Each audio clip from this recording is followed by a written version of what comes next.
Stop going in debt. I know your New Year's resolution was to lose weight. I'm gonna help you lose 7 ounces. Go home and cut that card up. The day of paying for things with debt must be over. Ladies and gentlemen of the King, kingdom work is a commitment to buying things that we can actually afford. Save $1,000 fast. Some of you think, I can't do $1,000 fast. You can. According to the Federal Reserve, listen to this, 39% of Americans do not have the cash on hand to cover a $400 emergency. That's not in a foreign country, that's America. That's not the will of God. I'm just in this book right here. Tithe and give.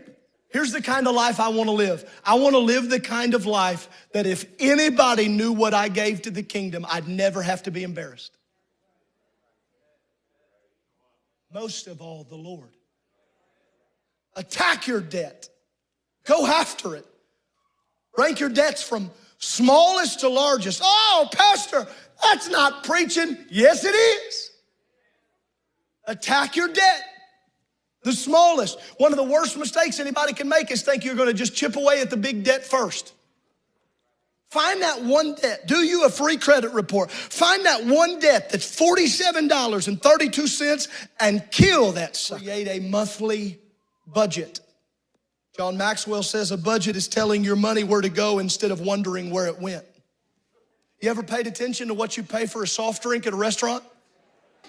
We walk in, the waiter walks over. What do we have in it? Water. How many parents in this room has ever said this line? Do drinks come with the kids' meal? They don't. Water. They're having water. Are you sure? We're very sure.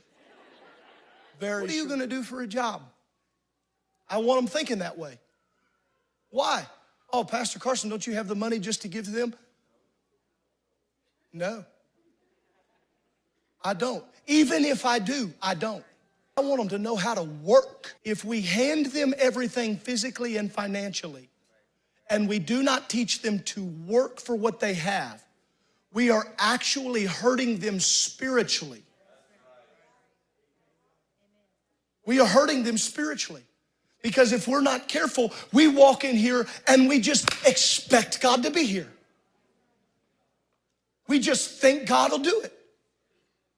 And if we don't have a lifestyle of work, we will get into an entitlement mentality that affects us not only physically, but it will affect us financially, it will affect us mentally, it will affect us spiritually. You're not too good to shop at Aldi's.